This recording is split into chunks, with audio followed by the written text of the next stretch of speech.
You do it without even noticing. You stare at a completely ordinary power outlet and suddenly it feels like it's staring back. Two little eyes and a mouth, looking mildly surprised. The term is pareidolia. You didn't choose this. Nobody trained you to see it. But every human on Earth shares this exact same glitch, hallucinating faces in random inanimate objects. Not just outlets, clouds, burnt toast, the front grille of a car. So what's going on? Why do we hallucinate faces in empty rooms? The short answer is a hyperactive chunk of cortex. Deep in your visual system sits the Fusiform Face Area, or FFA. It's essentially a highly specialized face-detecting radar. When light hits your retinas, the signal hits the FFA in about 170 milliseconds. In a 2014 study for the journal Cortex, neuroscientist Kang at the University of Toronto mapped this response, showing that your brain flags a face long before your conscious mind even processes what you're looking at. It's fast. You don't have time to consciously evaluate the geometry of a shadow. Your visual cortex is running a constant paranoid background scan. Cool. Mystery solved.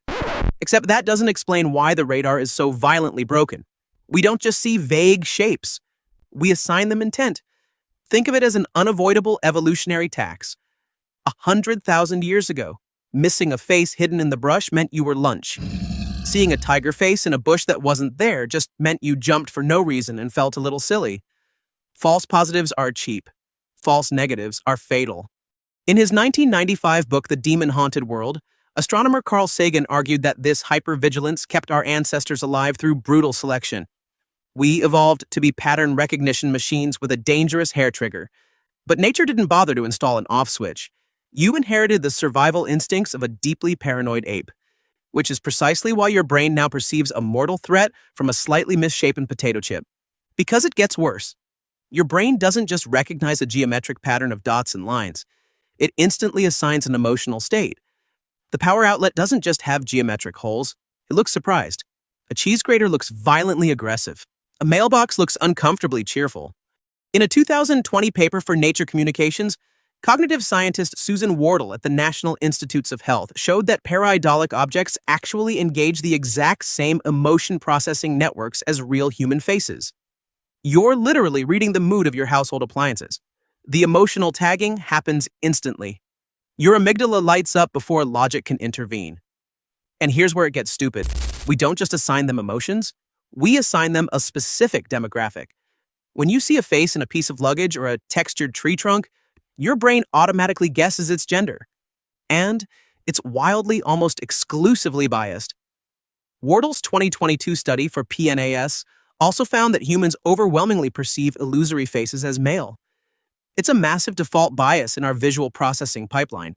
Show people a random face in a burnt piece of toast, and the vast majority will automatically assume it's a guy.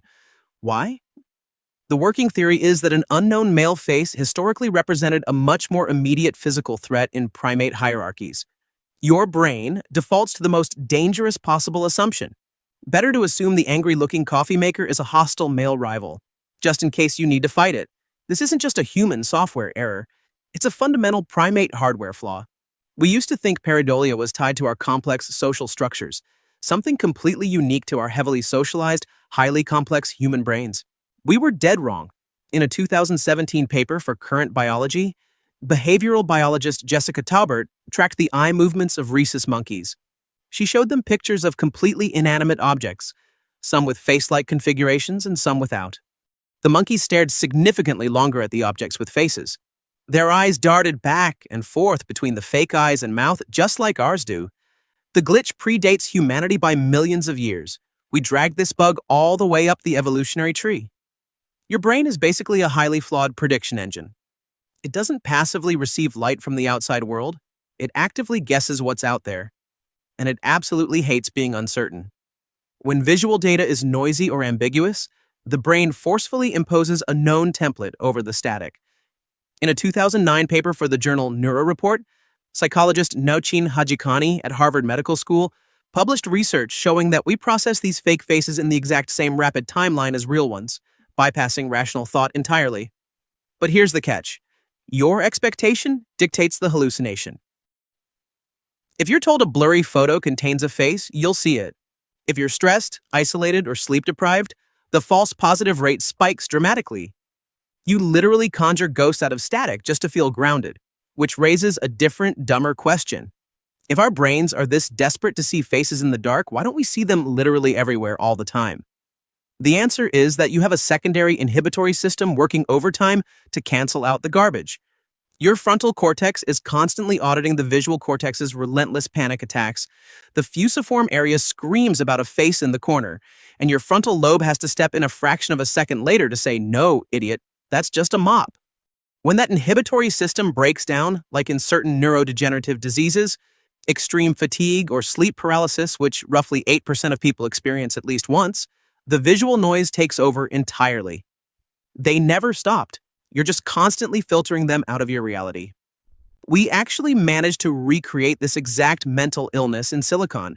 When computer scientists first started building artificial neural networks for image recognition, they fed the algorithms thousands of pictures of human and animal faces. Then they asked the AI to find patterns in random television static. The result was Google's DeepDream in 2015.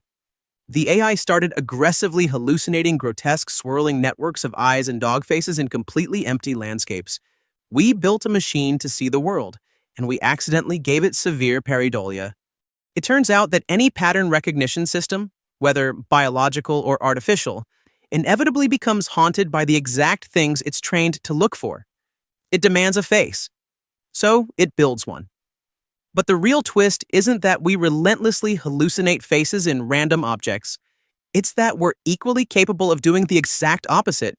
A condition called Prosopagnosia, or face blindness, affects about 2% of people and occurs when that specific patch of the fusiform gyrus is slightly damaged. People with this condition can see individual eyes, noses, and mouths perfectly well, but their brain simply refuses to assemble them into a cohesive face. They can look directly at their own mother or spouse and see nothing but a disjointed collection of loose facial features. The neural hardware required to perceive a face is so terrifyingly fragile that a tiny localized lesion can permanently turn every human you know into a completely faceless stranger. You live your entire life inside a closed simulation generated by a paranoid lump of wet matter. The faces you see in the clouds aren't really there, but neither is the seamless, stable reality you think you're experiencing right now. Your brain is desperately assembling a coherent world from fragmented, delayed data. It's guessing, lying, and hallucinating its way through every waking second just to keep you functional. That mildly surprised power outlet is just a brief, hilarious moment where the simulation briefly breaks down, and you catch a raw glimpse of the rendering engine at work. Don't think about that too hard. It might ruin your day. Anyway, next time you see a cheerful mailbox, you might as well say hello.